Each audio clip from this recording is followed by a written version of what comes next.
Hey guys, कैसे आप सब। I hope you all are good and doing well in your life.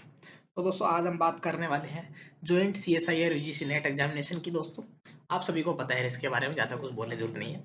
सबसे main important topics बताऊंगा। ये नोटिफिकेशन पढ़ने के लिए मैं यहाँ पे नहीं बैठा हूँ दोस्तों, आपको इंपॉर्टेंट चीज़ें बताऊंगा, कुछ कुछ जो आपको नहीं पता है दोस्तों। ठीक है, मैं कोई स्लाइड वगैरह नहीं आया हूँ यहाँ पे, आप मेरी बातों को ध्यान से सुने। आपको अगर आप चैनल पे पुराने हैं तो आपको पता होगा, स्लाइड में से खोल के रखता हूँ एक, और मैं जो बोलता हूँ उस पर आप ज़्यादा कंसंट्रेट करें तो आपको ज़्यादा फायदा होगा। ठीक है दोस्तों, सबसे पहले बात करें दोस्तों कि यूजीसी नेट क्या होता है, ये सब आपको पता है, फिर भी मैं बता देता हूँ। आप पोस्ट ग्रेजुएशन अगर क्वालिफाइड है दोस्तों, अगर आपने एमएससी किया है या एमए किया है तो आप नेट का एग्जामिनेशन दे सकते हैं। एमकॉम किया है तो आप दे सकते हैं।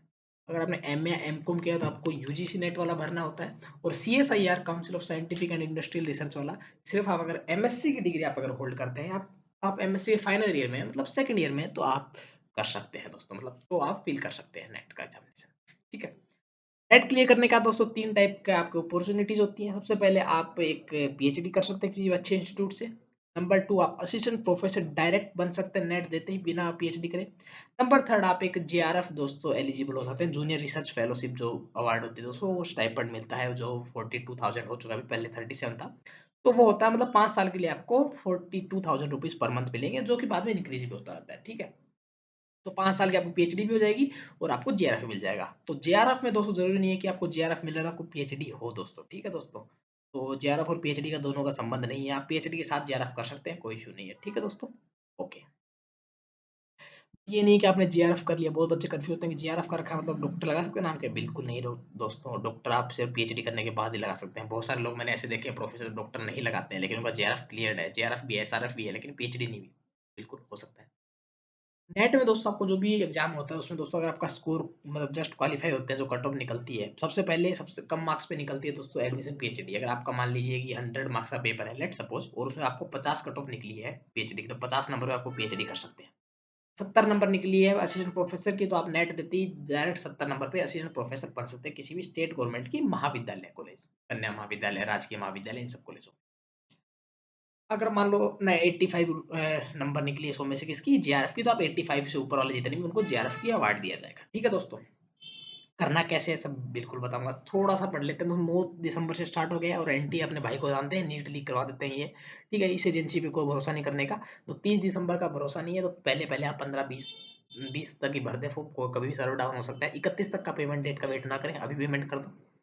टैक्स विंडो इसकी 1 जनवरी से 2 जनवरी तक करेंगे। एरर करिए ही मत, नाम डीओपी वगैरह चेंज कर नहीं पाएंगे, बाकी सब सेंटर वगैरह चेंज करने का ऑप्शन आता है। डेट 16 फरवरी से 28 फरवरी को होगी, पूरा कैलेंडर अभी जारी नहीं हुआ है कि कौन से का कब होगा। सीबीटी एग्जाम है, 180 मिनट का है, 3 घंटे का। एमसीक्यू होते हैं और बाइलिंगुअल पेपर होता है, और इसमें दोस्तों जीके करंट अफेयर ये सब कुछ पढ़ने की जरूरत नहीं होती है, आपको सिर्फ सब्जेक्ट पढ़ना। टोटल टेस्ट पेपर दोस्तों 5 टाइप के हैं। सबसे पहले बात करते हैं केमिकल साइंस की। बहुत बच्चे कंफ्यूज होते हैं केमिकल साइंस किसको देना है। केमिकल साइंस में दोस्तों आपको मेनली, अच्छा इसमें दोस्तों एमएससी वाले ही हैं सिर्फ, एमए वालों के लिए अलग से यूजीसी करा, तो आपको अलग से वीडियो बना दूंगा। और कोई भी डाउट आता है नीचे कमेंट करके बता पूछ सकते हैं, हम आपको तुरंत रिप्लाई करेंगे, या फिर हमारे इंस्टाग्राम हैंडल दोनों का हमने लिंक दे रखा है, वहाँ पे आप नीचे हमको पर्सनल से भी और हमारे कॉलेज इंसाइडर के इंस्टाग्राम हैंडल से भी आप हमसे कॉन्टैक्ट कर सकते हैं। 1-to-1 मेंटरशिप के लिए कॉल नंबर भी आपको प्रोवाइड कर दिया जाएगा। तो अब बात करें दोस्तों केमिकल साइंस। अगर आपने एमएससी केमिकल साइंस किया है, एमएससी केमिस्ट्री किया है, integrated MSc 5 year course, integrated MSc 4 year, integrated MS master of science. ठीक है, एमएससी होता है मास्टर ऑफ साइंस होता है, एमएस होता है master in science, bachelors in science. ठीक है, बीएस 4 ईयर का होता है, एमएस 2 ईयर का होता है। ठीक है, तो ये किया है। इंटीग्रेटेड एमएस 5 ईयर का किया है, आइजर वगैरह जो कराते हैं उससे किया है, आईएससी से किया है। MSc applied chemistry, MSc analytical chemistry, MSc organic chemistry, MSc industrial chemistry. ठीक है, जितने भी एमएससी, एमएससी इंडस्ट्रियल केमिस्ट्री, लेकिन एमएससी फार्मा वाले नहीं, एमएससी नॉर्मल वाले, एमएससी केमिस्ट्री वाले। ठीक है, फार्मा वाले एम फार्मा होते हैं, एमएससी नहीं होती, एम फार्मा बोलते हैं उसको। MSc pharma chemistry, but chemistry MSc होनी चाहिए दोस्तों आपको। ठीक है, तो आप ये केमिकल साइंस वाला पेपर दे सकते हैं। अर्थ साइंस में दोस्तों बहुत बड़ा कंफ्यूजन रहता है, फिर से बताता हूँ, जिनके पास एमए इन इन्वायरमेंटल साइंस की डिग्री है वो दोस्तों ये एग्जाम बिल्कुल नहीं फिल करेंगे, उनको यूजीसी वाला फिल करना है जो एमए वालों के लिए होता है। यहाँ पे दोस्तों एमएससी वाले फिल करेंगे, एमएससी इन्वायरमेंटल साइंस वाले, एमएससी एटमॉस्फेरिक वाले, एमएससी इकोलॉजिकल साइंस वाले, एमएससी इन्वायरमेंट टेक्नोलॉजी वाले जो बीएचयू में होते हैं, MSc earth and atmospheric science वाले, एमएससी इन्वायरमेंट बायोटेक वाले कर सकते हैं fill, MSc ocean sciences, planetary sciences, ये सब फिल कर सकते हैं। लाइफ साइंस में सारे आ गए, MSc biotech, forensic, biochemistry, microbiology, botany, zoology, life sciences, ये सब कर सकते हैं। मैथमेटिक्स साइंसेज में स्टेट्स वाले इसमें नहीं फिल कर सकते दोस्तों, इसमें सिर्फ मैथमेटिक्स होना चाहिए प्योर, जैसे कि pure and applied mathematics, reasoning mathematics, mathematical reasoning, ये मैथमेटिक्स वाले B MSc mathematics, MSc maths honours, honours BSc में एमएससी मैथ्स, ये सब मैथमेटिकल में।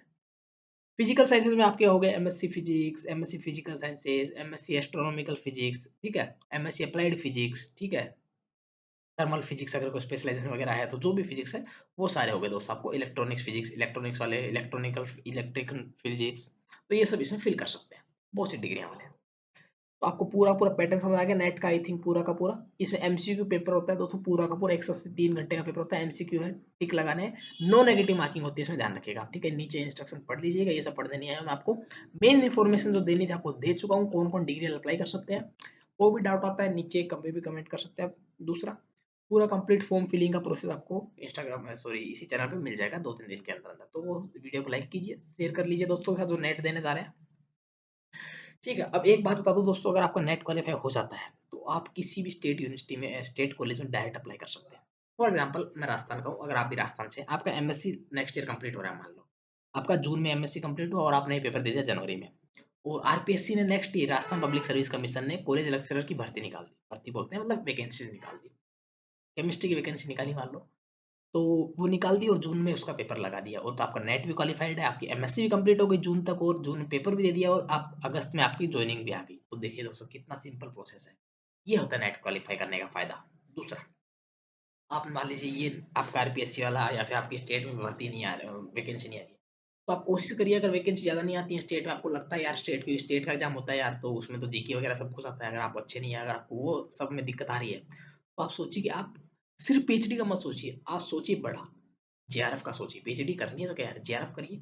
अगर आपको लगता है कि मेरे सब्जेक्ट में अच्छी कमांड है, लेकिन यार मैं इनमें वैकेंसी वगैरह में रह जाता हूँ, मेरे रास्ते में, मेरे गवर्नमेंट को काम की नहीं है, जैसे आरपीएससी वाले पेपर लीक करवा देते हैं, ऐसे कि गवर्नमेंट काम की नहीं है, पेपर लीक हो जाता है तो गवर्नमेंट में नहीं है, तो आप जेआरएफ करिए। 5 साल तक 42,000 तो यहाँ से मिलेगा। उसके बाद किसी भी, मैं बोल रहा हूँ किसी भी, जेआरएफ के बाद 5 साल पीएचडी कंप्लीट करना, किसी भी प्राइवेट में जाएंगे आपकी 80-90 हज़ार स्टार्टिंग होगी यार, 5 साल बाद तो 1 लाख प्लस स्टार्टिंग होगी यार, 5 साल बाद 1 लाख प्लस स्टार्टिंग, कोई जॉब बुरी नहीं, ठीक है। और आपकी एज तब तक 26-27 साल हो चुकी होगी, 27 साल में 1 लाख प्लस कमा रहे हैं, मतलब ठीक ठाक आपकी जिंदगी चल जाएगी, ठीक है। तो ये केस होता है। और अगर आप चाहते हैं कि आप सिर्फ पीएचडी के लिए एलिजिबल हो, आपके कम मार्क्स आ रहे हैं, तो यार पीएचडी में आपको 8,000, 10,000 मैक्सिमम, 8,000, 10,000 सिर्फ इतना मिलता है नेट क्वालिफाइड को, इससे ज़्यादा नहीं मिलता है। हाँ, बट आप अगर 5 साल पीएचडी कर लेते हैं, 2-3 पेपर, 3-4-5-6 पेपर छाप देते हैं, आराम से मस्त गोइंग पीएचडी चल रही है, साथ में तैयारी कर रहे हैं, तो फिर भी आप बस आराम से 80-90 हज़ार, उसके बाद भी जॉब आपकी मिल जाएगी किसी प्राइवेट कॉलेज में। आप, ठीक है, 1-2 साल का एक्सपीरियंस हो जाएगा, फिर बढ़ जाएगी असिस्टेंट प्रोफेसर, एसोसिएट, ऐसे बनता रहेगा, तो लाइफ आपकी फिर भी सेट हो जाएगी। बट कोशिश करिए जेआरएफ निकल जाए। और अगर आपका असिस्टेंट प्रोफेसर बनने का सपना है तो दोस्तों नेट क्वालिफाई करके डायरेक्ट आप अपनी स्टेट वाली में जाइए, वहाँ पे 1 लाख स्टार्टिंग की है, ये भी देखिए, ठीक है दोस्तों।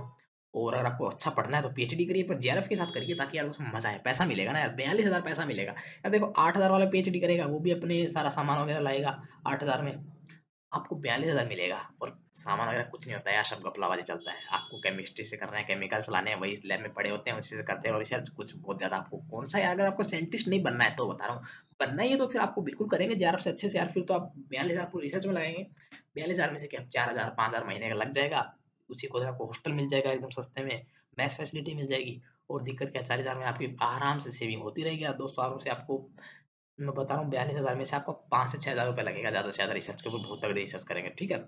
अच्छे इंस्टीट्यूट में होंगे, अच्छे गाइड के अंडर में होंगे, तो आप ऑलरेडी केमिकल्स इंस्ट्रूमेंट सब होते ही हैं, तो इसमें ज़्यादा पैसा नहीं लगेगा। कभी कभी शॉर्टेज आती है यार, 6 महीने में एक बार आएगी, हो सकता है 1 महीने में 40 का 40 ही लग गया, वो एक बार होता है, बाकी तो सेविंग है ना, तो बाकी अब सेविंग रहेगी, मस्त घूमिए कैंपस में, ठीक है दोस्तों। तो ये सब है दोस्तों। तो आई होप आपको पूरा नेट का आइडिया लग गया होगा दोस्तों। और कोई डाउट आता है नीचे कमेंट करिए, आप इंस्टाग्राम हैंडल पूछ सकते हैं। मिलते हैं नेक्स्ट वीडियो में, तब तक के लिए see you soon and good luck for future.